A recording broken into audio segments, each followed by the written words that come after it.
Atos dos Apóstolos, capítulo 1, versículo de número 6, e eu vou ler até o versículo de número 11. Amém? Diz assim, Atos dos Apóstolos, capítulo 1, do 6 ao 11. Então, os que estavam reunidos lhe perguntaram: Senhor, será este o tempo em que restaurarás o reino a Israel? Respondeu-lhes: não vos compete conhecer tempos ou épocas que o Pai reservou para a sua exclusiva autoridade, mas recebereis poder ao descer sobre vós o Espírito Santo, e sereis minhas testemunhas, tanto em Jerusalém, como em toda a Judeia e Samaria e até os confins da terra. Ditas essas palavras, foi Jesus elevado às alturas à vista deles, uma nuvem o encobriu dos seus olhos. E estando eles com os olhos fitos no céu, enquanto Jesus subia, eis que 2 varões vestidos de branco se puseram ao lado deles, e lhes disseram: varões galileus, por que estáis olhando para as alturas? Esse Jesus que dentre vós foi assunto ao céu, virá do modo como vistes subir. Aleluia. Obrigado, Senhor, por sua palavra, ela é linda. Obrigado, Senhor, pelo seu ensinamento, ele é poderoso. Obrigado, Senhor, pelo teu Espírito Santo em nós.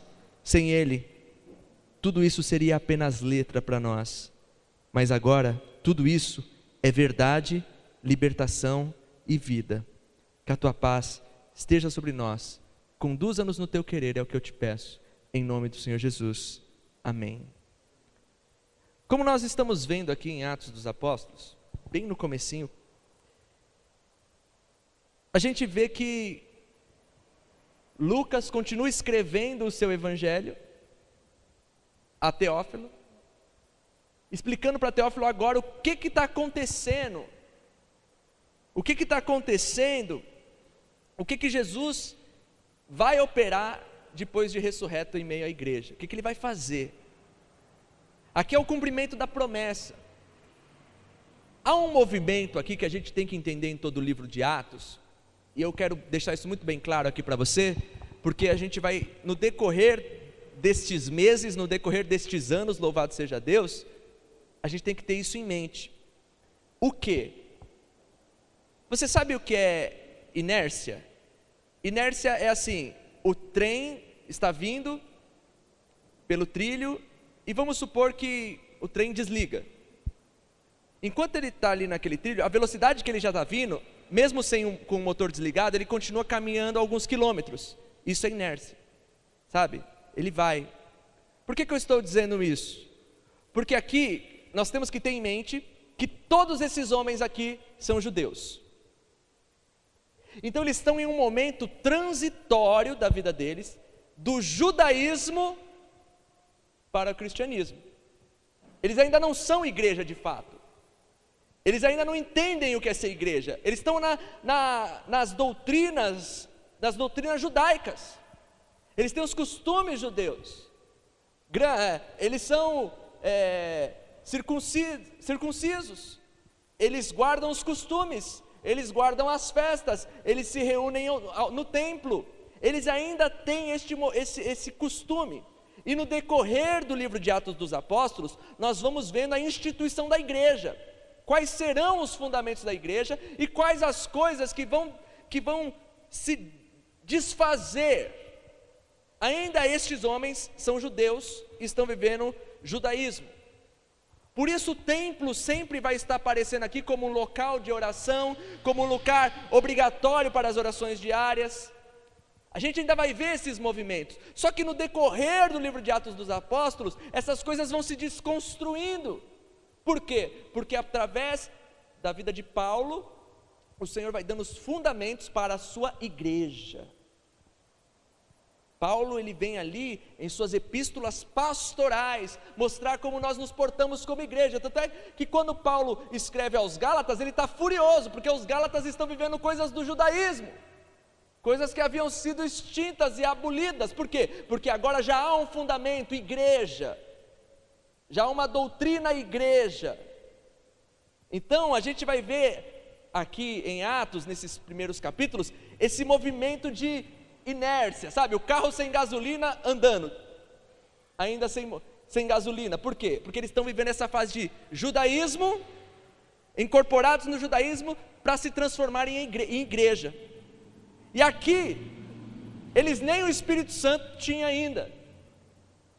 Então eles estão ali, enraizados na cultura judaica mesmo, na visão judaica mesmo. Então essa é uma visão que a gente tem que ter, muito clara, para discernir o princípio de todas essas coisas. E aí, eles estão reunidos em um lugar que Jesus havia estabelecido para que fosse, em cima de um monte, estão ali. Jesus fala, vamos para ali, eles vão, e aquele bando de discípulos ao redor do Senhor. Então eles pensam assim, olha, Jesus nos trouxe aqui, porque agora ele vai dar o checkmate dele. Rapaz, agora Jesus vai dar o checkmate. Por quê?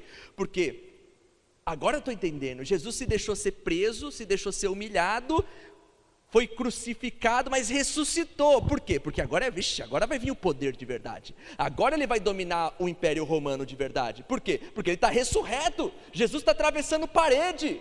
Lembra quando os discípulos estão ali, reunidos, comendo numa casa, de repente Jesus aparece com as portas fechadas dentro da casa, e eles pensam que é fantasma? É fantasma? Não, sou eu, não temas. Aí o que eles estão pensando? Agora Jesus está em um corpo ressurreto, e agora que ele vai para cima do Império Romano. Agora é que são elas. Jesus agora vai com força total derrubar o império, e quem vencerá? Aquele que já morreu, mas agora vive? Ninguém. A cabeça deles. Então eles fazem uma pergunta para o Senhor. Quando o Senhor os reúne, eles fazem essa pergunta: Senhor, em que tempo tu restaurará o reino a Israel?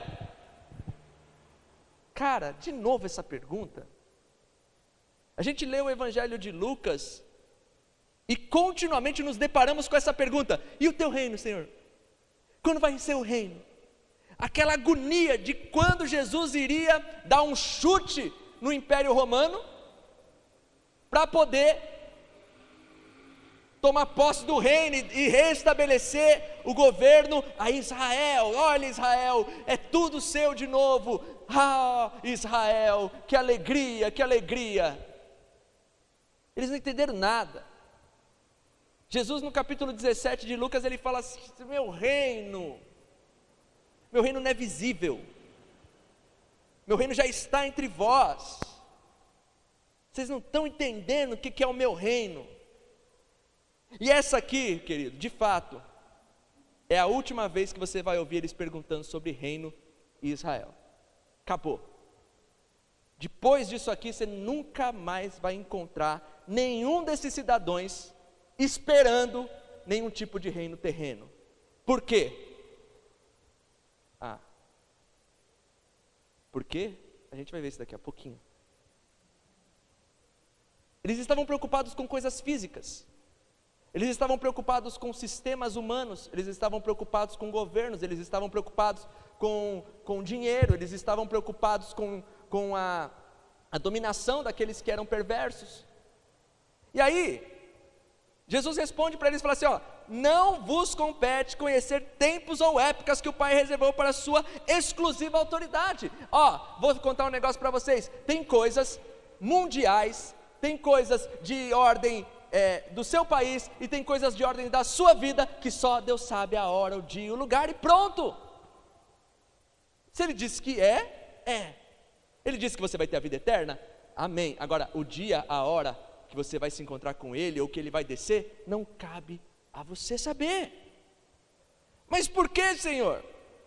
Por que não cabe a nós saber o dia ou a hora ao qual o Senhor estabelecerá todas as coisas? Aí isso me lembra quando eu era escoteiro. Quando a gente era escoteiro, a gente usava uma roupinha caqui, toda bonitinha, um chapeuzinho, um lencinho aqui, né? É a coisa mais fofa. Eu e os filhos da Lígia, era tudo escoteiro.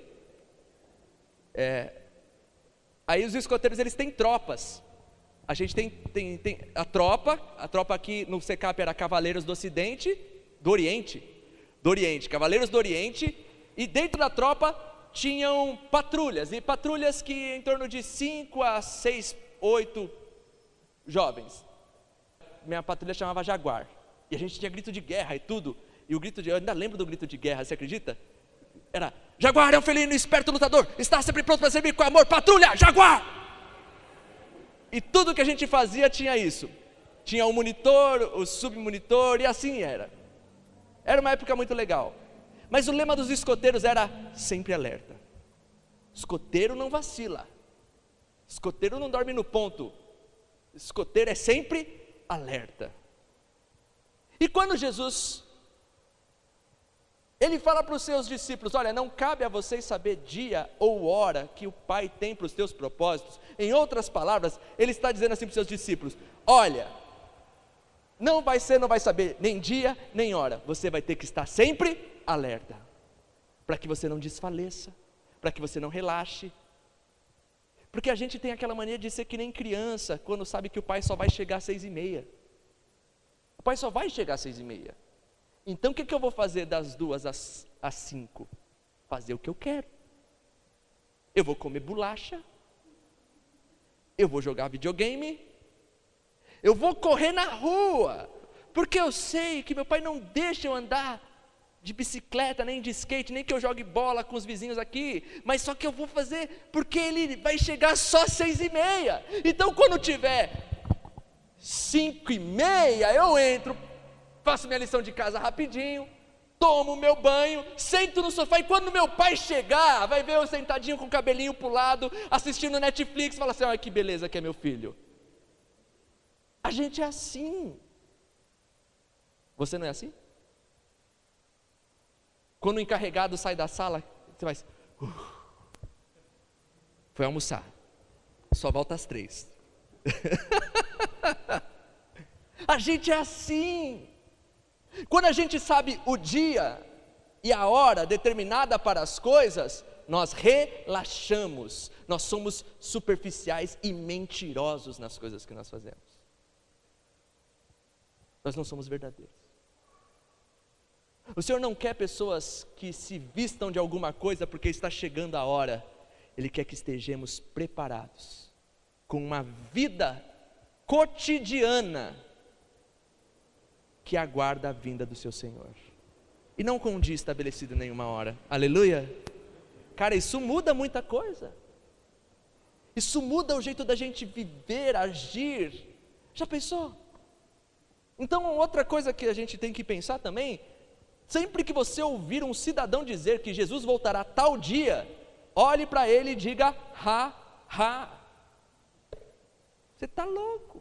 Ou nem fala isso, porque ele vai falar que você não entende da palavra, que não sei o quê. Sempre essas pessoas têm várias Bíblias, sempre essas pessoas elas têm diversos estudos, elas vão pegar o Antigo Testamento, vai colocar datas, vai falar de Daniel, vai falar de Apocalipse, vai falar de um monte de coisa, mas Jesus disse que só Deus sabe. Se só Ele sabe, por que eu vou querer saber? Se um dia você me pergunta, pastor, você não tem curiosidade de quando Jesus vai voltar? Eu falo, não tenho nenhuma, está aí uma coisa que não me preocupa.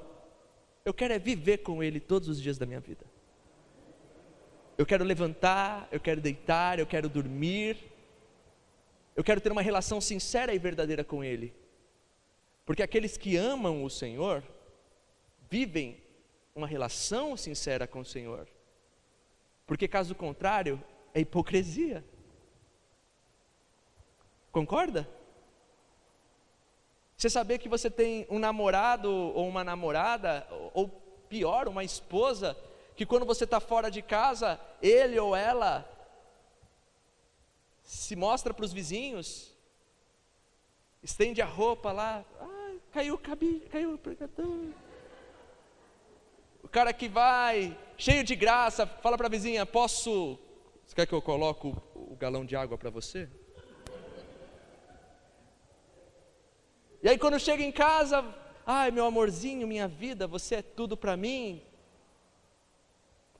Quando você descobre a verdade, você faz o que com essa pessoa? Você a deixa, porque você quer um relacionamento de verdade, baseado na confiança e no amor verdadeiro.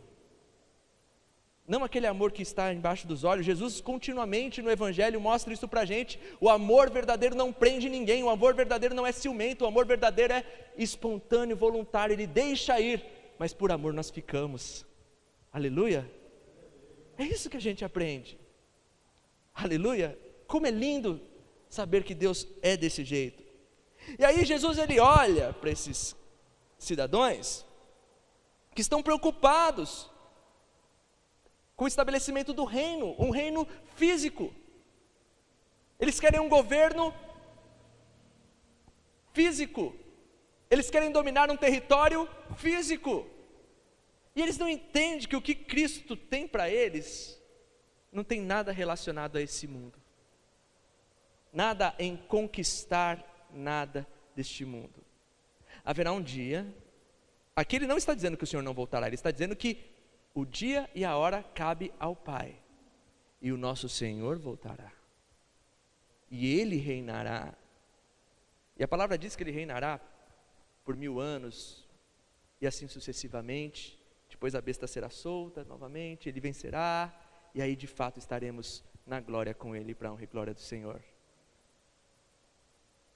Aí, mas a questão é, eu não quero que você pense em reino milenar, arrebatamento e nada disso. Eu quero que você pense em uma coisa: um dia em que eu não sei, a hora em que eu não faço ideia, do dia da semana que eu não tenho a mínima, Ele pode voltar.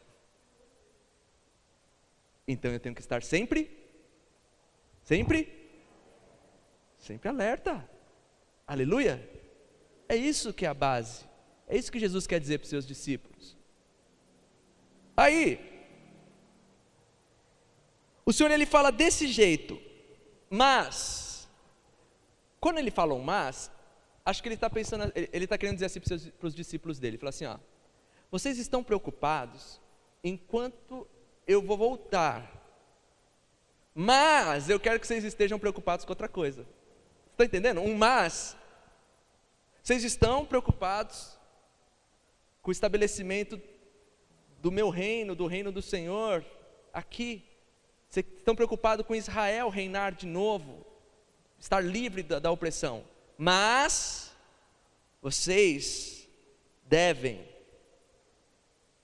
se revestir de poder.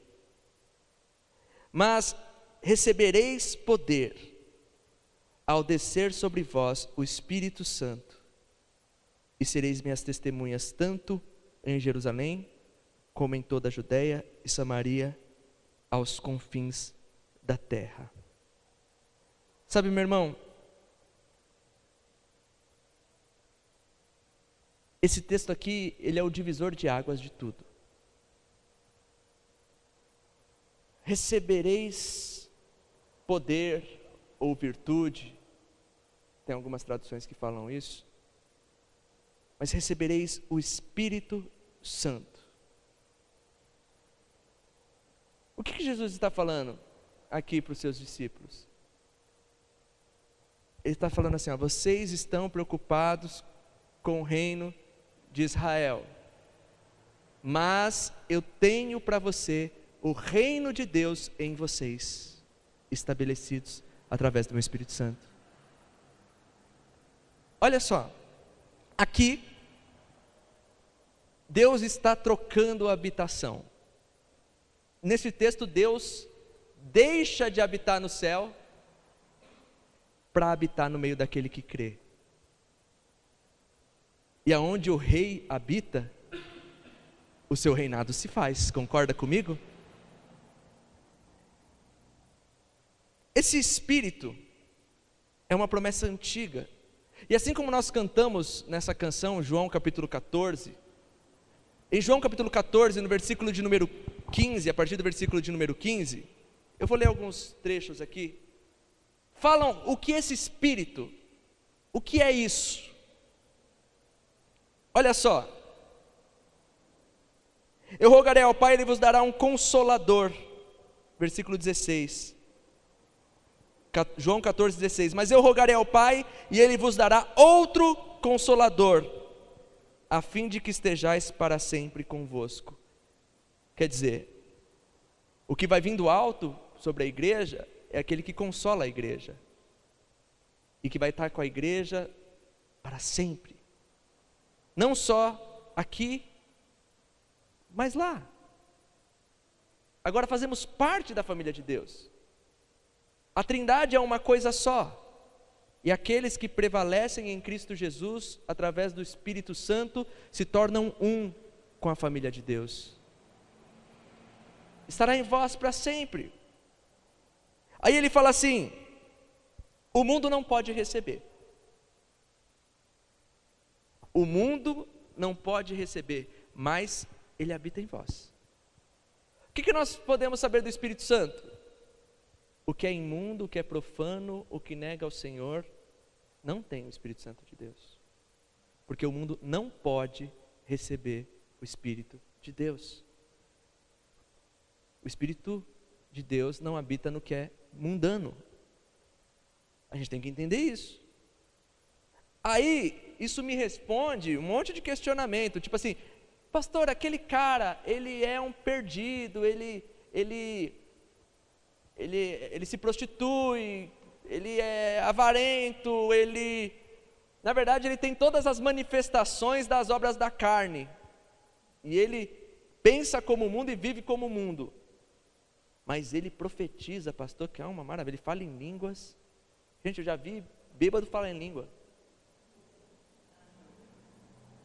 Tem vídeo no YouTube lá que você vai ver o cara preso, chapado, falando em língua, profetizando dentro da cadeia. Se a palavra diz que o mundo não pode receber, o mundo não recebe aquilo que é santo, mas ele habita em quem? Em vós, aqueles que guardam a palavra do Senhor. Aqueles que são fiéis. Ele fala aqui, ele diz assim: se me amardes e guardardes os meus mandamentos. Não é se você simplesmente me aceitar e viver de qualquer jeito, não é só simplesmente um dia você ter nascido na igreja, não é simplesmente um dia você ter sido batizado no embalo daquele povo que desceu as águas, não é simplesmente um dia você ter participado e simpatizar com a igreja, não é simplesmente o fato de você ter dizimado um dia, não é simplesmente o fato de um dia de repente você ter participado de algum movimento. Você tem que amar a Ele e guardar os seus mandamentos. O Espírito é santo, e o santo não habita no profano. Aleluia. É o que a palavra está dizendo. Então quando você olha e fala assim: peraí, mas Deus eu detesto essa comparação. Deus usou uma jumenta, um jumento, o jumento falou com Balaão. Aí eu falo: caraca, você quer comparar isso? Tá, única coisa que me vem a pensar, eu gosto de pensar muito racionalmente nesses termos. Jumento tem pecado? Não, você só me responde. Já viu algum jumento pecar? Viu?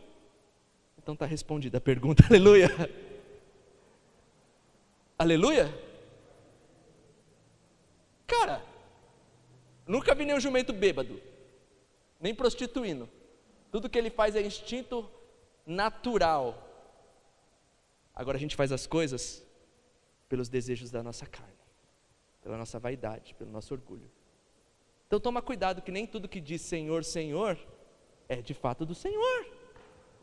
A palavra diz isso: pelos frutos conhecereis. De uma fonte de água doce não jorra água amargosa. Mas toma cuidado, porque o joio cresce junto com o trigo, e o bode é criado junto com as ovelhas. O que mais a gente sabe desse Espírito que viria? É o Espírito que o mundo não pode receber, mas ele habita em vós e estará em vós para sempre. Ele é o Consolador.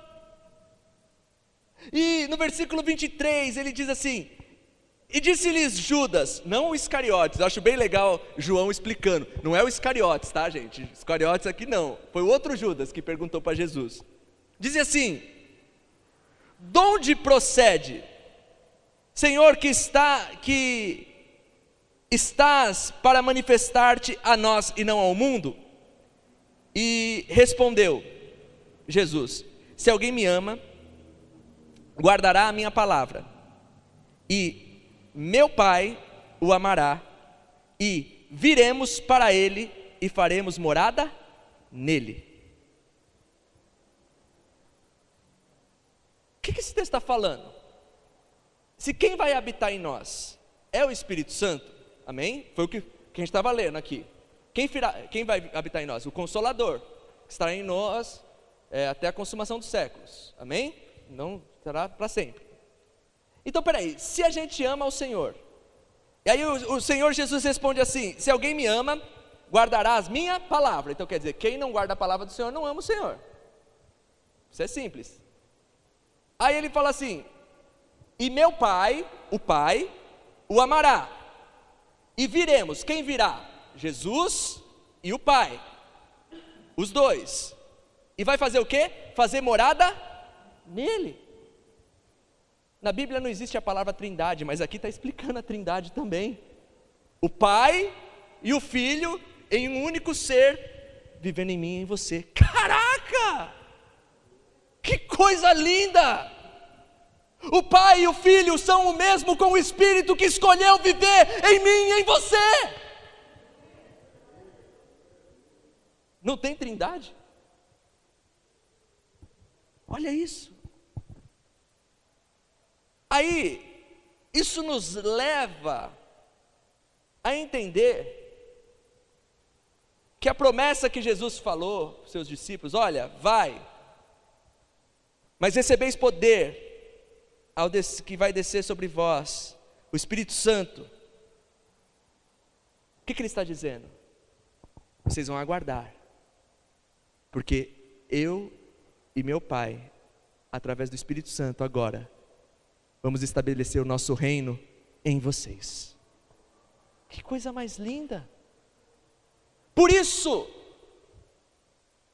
depois do 50º dia depois da festa da Páscoa, nunca mais nenhum desses caras foi perguntar, ou querer saber, ou questionar sobre o reino, porque agora o reino vivia neles, através do Espírito Santo de Deus. Olha que coisa! Nunca mais esses caras questionaram, ao ponto deles morrerem por essa verdade. Por quê? Porque eles entenderam através daquele que vivia neles, aquele que é santo, aquele que o mundo não tinha, aquele que o mundo não discerne, que as coisas materiais não limitam aquilo que Deus tem para nós, porque o reino não é comida nem bebida. Eles não estavam discernindo isso, mas só puderam discernir essas coisas através do Espírito Santo de Deus. Por isso a importância do Espírito Santo de Deus sobre a igreja de Cristo, porque só o Espírito Santo de Deus faz com que pensemos como filhos e pensemos como o Senhor pensa, e almejemos as coisas do Senhor. Então, se almejamos mais as coisas deste mundo do que as coisas do céu, se almejamos mais as coisas materiais do que as coisas espirituais, que espírito habita em nós? Se eu quero mais as coisas da terra do que as coisas do céu, que espírito habita em mim? O Espírito da verdade que o mundo não pode receber? Aquele ao qual fez esses homens pararem de perguntar quando vai ser estabelecido o reino a Israel, e começaram a olhar e dizer que o reino de Deus já estava presente?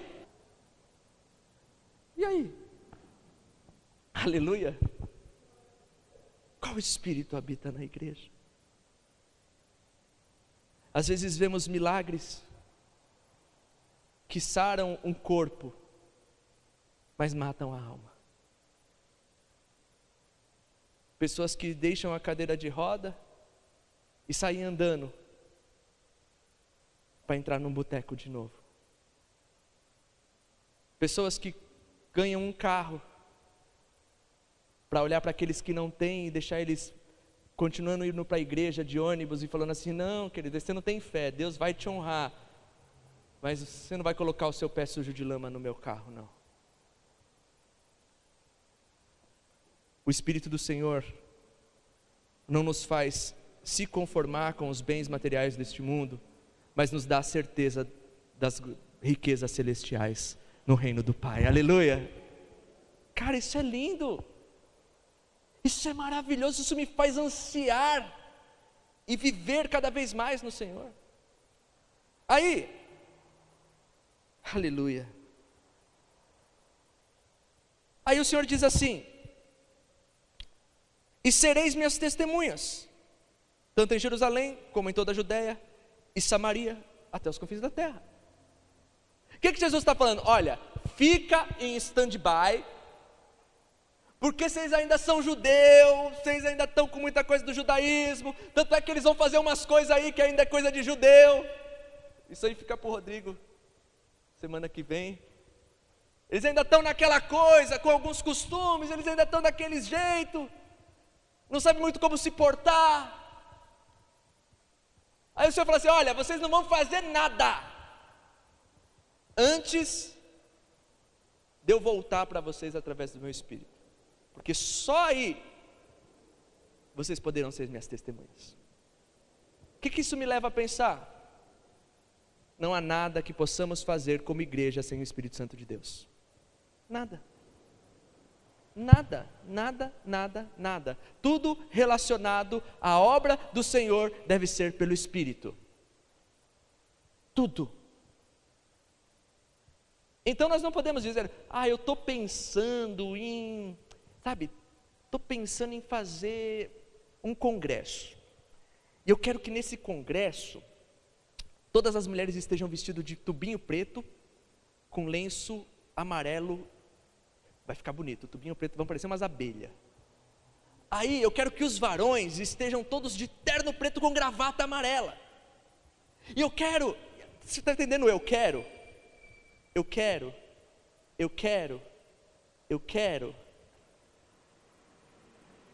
que o Espírito quer?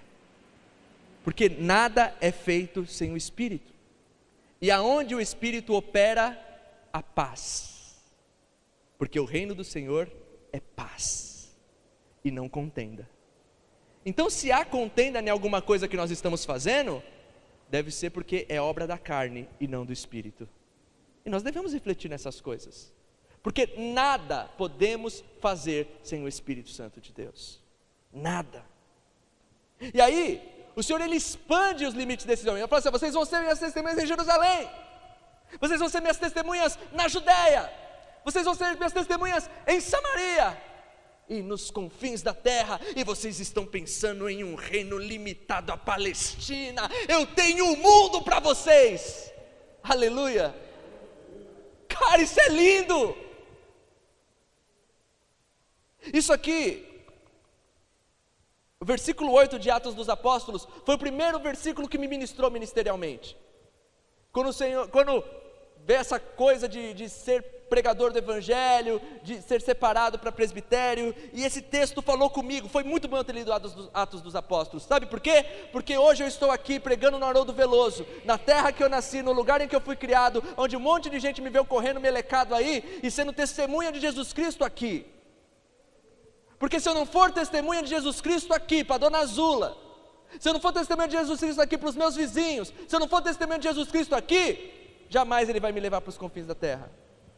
Às vezes nós queremos ir para os confins da terra e esquecemos de ser testemunha onde nós estamos.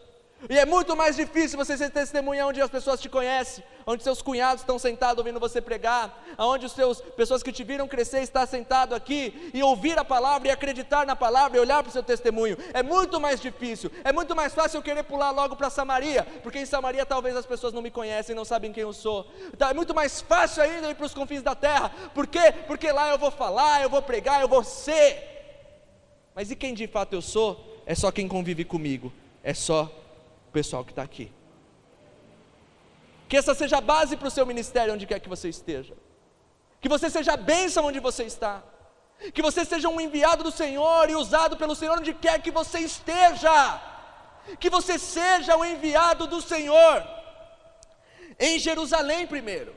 Depois Ele vai te levar para a Judéia, porque aqui eles nem estão entendendo o que o Senhor vai fazer, eles ainda estão querendo uma coisa ali, regional, e Deus está falando, sim, vai ser regional, vai ser municipal, e vai ser estadual, e vai ser planetária, universal. Nós somos universal. Nós somos, não somos? O Senhor disse que somos universal, porque os confins da terra é tudo, aleluia. Nós somos mundial, aleluia.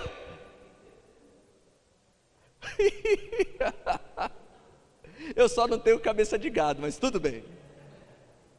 Mas nós somos porque o Espírito disse que seríamos, não pelas placas que carregamos, mas pela comissão ao qual fomos comissionados. Falei certo isso? Falei certo? Falei, obrigado. É que eu tenho 2 berianitas aqui, com lápis na mão. Queridos, aí, Jesus fala tudo isso para esses caras. Eu acho muito legal que Jesus, ele fala isso, e aí já vem aquele, eu vou fazer um comparativo bem terrível, mas, já assistiu Ghost, né?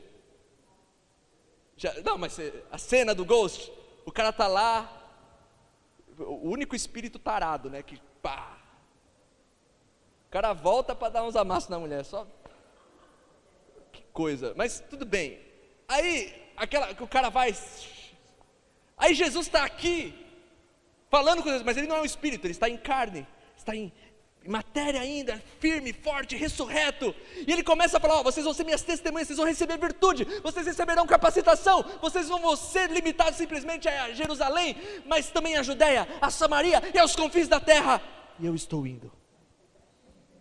Cara, é isso que não é isso que está no texto? Aí os caras ficam assim sem falar nada,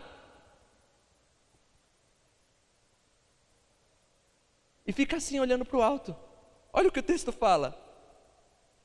Ditas essas palavras, Jesus foi levado às alturas, à vista deles, e uma nuvem o encobriu dos seus olhos. Cara, a gente podia terminar os cultos assim agora. Coloca a nuvem de fumaça, apaga a luz, faz... Que o grande amor de Deus, a graça do nosso Senhor Jesus Cristo. Sei que os caras ainda não inventaram isso. Acabou o culto, cadê o pastor? Sumiu, a gente faz um buraco, eu vou estar escondidinho, depois que todo mundo sai da igreja, aí eu volto, cheio de poeira. Não sei de onde eu tiro essas coisas, Deus. Mas isso aqui é sério. Jesus fala isso e esses caras ficam embasbacados, e ficam ali olhando, e Jesus vai subindo, e uma nuvem cobre ele, e eles ficam assim. A última palavra do Senhor Jesus é: vão para Jerusalém, recebam virtude, porque eu estou indo rogar ao Pai o Consolador, e Ele estará em vós, e permanecerá em vós, e depois que Ele vier sobre vocês, vocês vão ter certeza de todas as coisas que vocês têm que fazer, vocês não vão precisar perguntar para ninguém, porque eu estarei em vocês, aleluia. Cara, isso é lindo. Aí, eles somem, aí fica aquele bando de gente olhando para o alto, aí me vem 2 anjos, que isso aqui eu acho interessante, e estando eles com os olhos fitos no céu, quer dizer, estando eles parados olhando para o céu,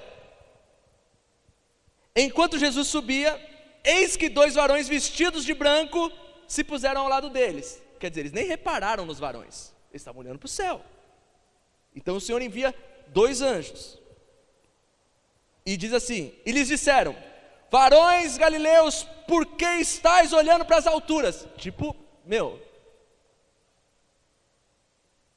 cara, por que você está olhando para o céu? Mano, você não viu o que aconteceu aqui agora? Jesus sumiu, pera, onde você estava, meu? Não, gente, pergunta idiota, resposta cretina. Por que vocês estão olhando para o céu? Nada, simplesmente Jesus, que ressuscitou no 3º dia, estava aqui falando com a gente, falou que não vai, que os tempos de Deus não é para a gente discernir, mas para a gente viver sempre alerta, E ainda falou que a gente vai receber uma virtude que a gente vai ser testemunha dele, não só em Jerusalém, mas em Judéia, Samaria e confim da terra. Pedro devia estar pensando, meu Deus, eu nunca saí da Galileia, eu nunca saí dessa região aqui, como que eu vou para o confim da terra, gente? Eu tenho enjoo de avião.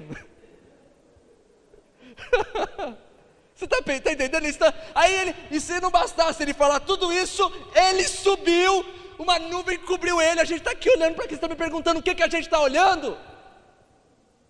Agora sabe por que Deus mandou 2 anjos ali naquele momento importante? Sabe por quê?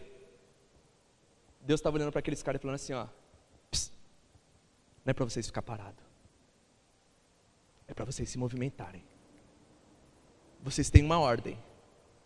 Sabe por quê? Porque senão aqueles caras iam ficar ali parados o tempo inteiro, olhando para o céu, e de repente algum enviado de Satanás ia falar assim, cara, tive uma ideia, vamos construir um templo aqui para Jesus?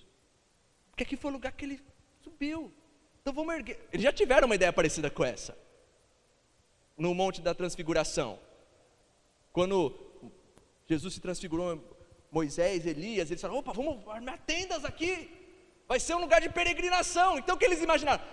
Se eles ficassem ali parados mais alguns minutos, de repente Satanás ia soprar no ouvido de um e falar assim, vamos aqui estabelecer o templo, porque aqui é que o Senhor voltará, o Senhor subiu aqui. Aí Deus fala, não, manda os anjos lá, para que esses caras saiam do comodismo, parem de sair dessa, não passe besteira pelas cabeças deles, e eles não sejam limitados a essa visão. Sabe por quê? Porque sempre que o Senhor manda anjos aqui, em Atos dos Apóstolos, você vai ver que é para todo mundo se movimentar. Está na prisão, preso, vem o anjo, abre a cadeia, sai fora, vai, vaza.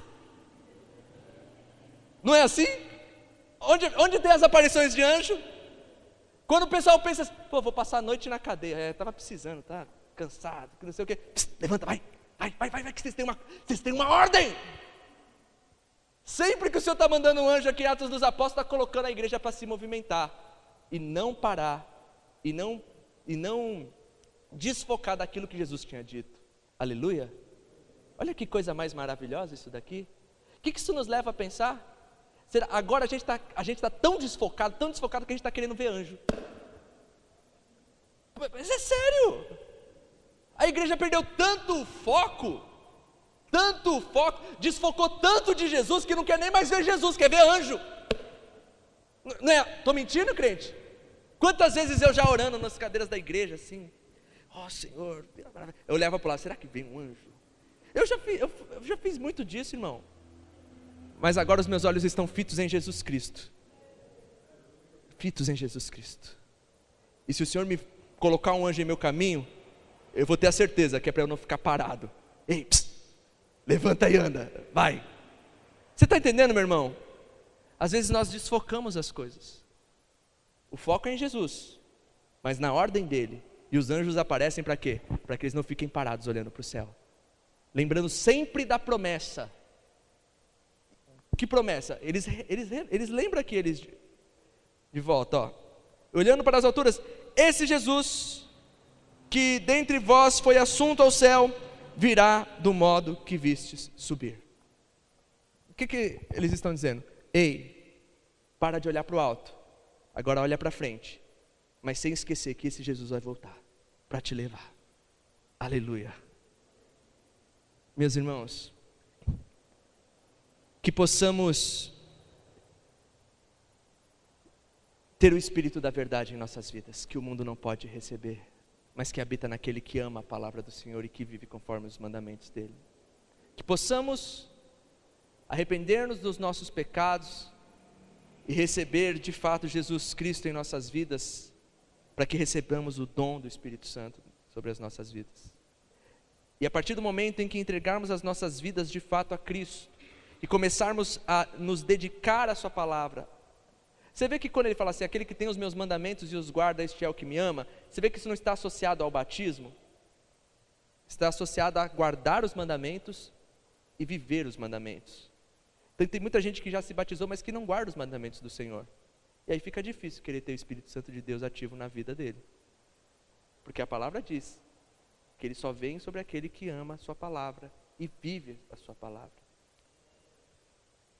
Como você vai ser cheio do Espírito? Quando você for cheio da palavra de Deus. Quando você desfrutar das maravilhas da palavra do Senhor e acreditar que ela é real para a tua vida. Não é quando alguém coloca a mão sobre a sua cabeça. É quando a palavra toca o seu coração e muda a sua história de vida. E ela se torna uma verdade em você.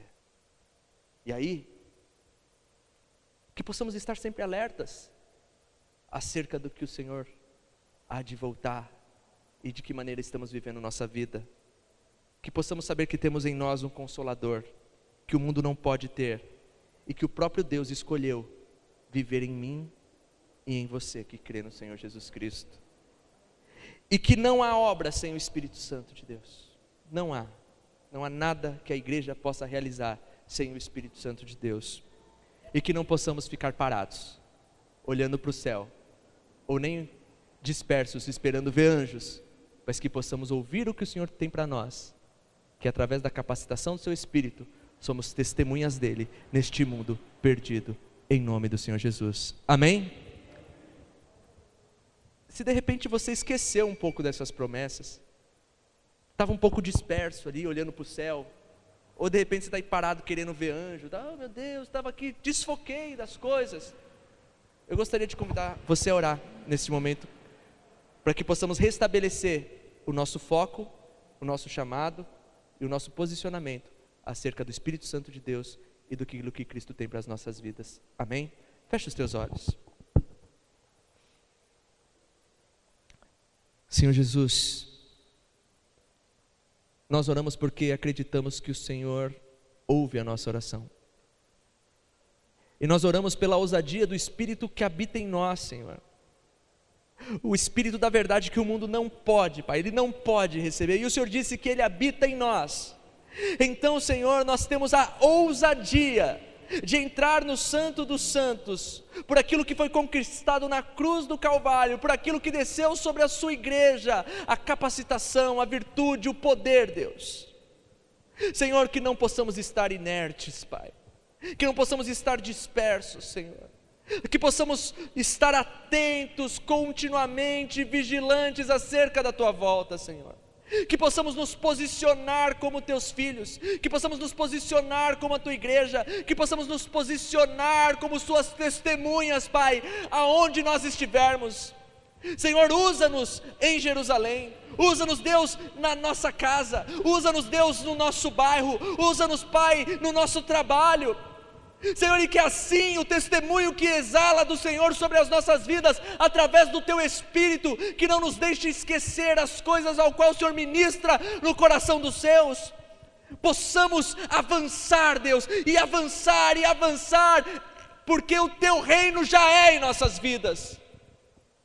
Senhor, que não possamos esperar um lugar ou uma ocasião para Te encontrar, porque quando o Senhor encontra a mulher samaritana, e ela fala, onde nós adoraremos o Senhor, naquele monte, ou naquele outro lugar, ou no templo, e aí o Senhor fala para ela, e já é a hora, e agora é em que os verdadeiros adoradores adorarão o Pai, em espírito e em verdade, porque o Pai não estará mais preso em um lugar, em um rudimento, em uma religiosidade, em um ritual, porque o Senhor escolheu viver no crente.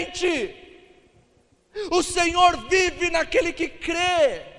E como nós esquecemos disso muitas vezes, Deus, nós nos dispersamos, nós ficamos parados olhando para o alto, esperando ver aquilo que está já dentro de nós, e é o Senhor. Senhor, que os Seus dons sejam distribuídos para a Tua igreja conforme a Tua vontade, para a edificação da igreja, que haja cura, que haja libertação, discernimento, que haja contribuição, que haja, Senhor, exortação, que haja todas essas coisas, ensino, que haja, Pai, em nome do Senhor Jesus, línguas, que hajam todas as coisas que provêm do Teu reino, mas para a edificação do Teu corpo, que haja interpretação no meio do Teu povo, que haja profecias em meio à Tua igreja, que haja, Senhor, em nome do Senhor Jesus, tudo aquilo que tem para a edificação do Teu corpo, para a honra e glória do Teu nome, não para que ficamos parados olhando para o céu, mas para que o Teu reino venha sobre nós todos os dias, diminuindo a nós mesmos, e Tu crescendo, Senhor. Usa-nos como bem quiseres, em nome do Senhor Jesus. Amém e amém. Louvado seja Deus, amém, igreja? Louvado seja o Senhor, aplaudam Ele porque Ele é digno. Aleluia.